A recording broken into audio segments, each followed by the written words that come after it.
You can't fake influence. Kenya Moore breaks her silence and twirls into the tea. Let's start with a quote that Kenya Moore boldly dropped in her very first self-produced YouTube video, one that hits deep and sets the tone for everything that follows. They tried to rig the game, but they cannot fake influence. Kendrick Lamar. Now listen, when Kenya said that, I felt it in my spirit. This ain't just reality TV shade. This was a declaration. This was a woman reclaiming her voice, her platform, and her narrative after a season full of chaos, confusion, and calculated takedowns. And baby, she came with receipts, hot, steaming, and served with a twirl. Kenya Moore hair care and more, the YouTube era begins. In her first ever YouTube video on her own channel, Kenya gave us everything: clarity, confession, class, and a little clapback. She made it very clear, this wasn't a PR stunt, this was personal. This was about taking back the mic from everyone who's made coins off her name while spinning their own versions of events. And let's be honest, the streets have been talking. Kenya's message: I'm not perfect, but I'm not fake. The photo scandal. Real talk, not revenge porn. Let's get to the meat. Kenya tackled the infamous spa opening incident where explicit photos were displayed, allegedly involving Brit Eady. But Kenya didn't dodge accountability. She acknowledged her mistake, admitted it was a lapse in judgment, and apologized sincerely, on her own platform and on Tamron Hall. But what she won't let slide: the false claims that she illegally sourced the photos or that someone else provided them. Nah, Kenya said those images were online for anyone to find, and she even consulted legal advice before sharing them. And despite her regret, she made it known, I did not commit revenge porn. Period. That gun drama. Who said what and who's lying? Things got real when Kenya recalled being threatened during filming. Allegedly, Brit Eady said, "That's why I keep a ____ for girls like you." It didn't make the final cut, but Kenya claims Portia was present and can vouch for the intensity of the moment.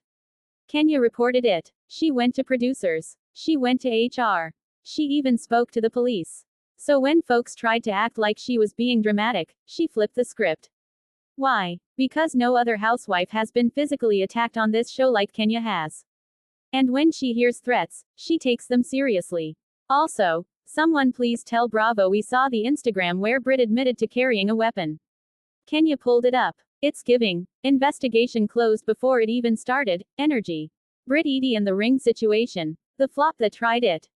According to Kenya, Brit came on the show trying to fill the villain's shoes left behind by others. But from what Kenya's seen, the drama was manufactured and Brit was trying too hard. The whole issue about Kenya shading Brit's engagement ring. Kenya said it was a joke, not shade. And the hug gate. Kenya simply doesn't like to hug strangers. That's a boundary, not a beef. Kenya also made it clear, you can't come for me unless I send for you.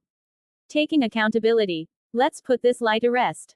If you've ever said Kenya Moore never takes accountability, go ahead and exit the chat. She listed multiple instances where she's done just that. From the spa opening mistake, to the Kim Fields chair pulling moment, to her conflict with Phaedra. She said, I am in this situation partly because of my own choices. That's grown woman energy. Kenya Moore hair care. Still growing, still slaying. Despite the drama, Kenya's salon is thriving. And she ain't just the face of her brand, she's in the trenches. If a stylist cancels, she'll shampoo your hair herself. That's boss behavior. But the gag, after the Housewives scandal aired, haters tried to tank her salon's reviews. Kenya's response: you don't have to like me. But don't destroy what I've worked for. Now that is a clapback we can all respect. So, is Kenya returning to RHOA? Short answer: they didn't invite her to the reunion. Matter of fact, they disinvited her. And yet, the influence. Still there. Her taglines. Still being mimicked. Her absence. Still being felt. And to those asking if the new girl tricked her out of her peach, Kenya said, you can't snatch what's already mine. Final thoughts. You can't erase the moment. Kenya wrapped her video by reminding us that she's still here, still twirling, and still the moment. And honestly, she is. Love her or hate her, you can't fake influence. And if anyone needs a masterclass in staying relevant, staying graceful under fire, and staying unbothered, Kenya Moore just gave it to you, for free. So what did you think of Kenya's video? Was she keeping it real or just trying to clean up the mess? Drop your thoughts below, because one thing's for sure. The game might be rigged, but Kenya Moore is still the MVP. Hashtag Team Twirl, hashtag Kenya More, hashtag RHOA, hashtag Kenya More Hair Care, hashtag Reality TVT, hashtag Messy and more.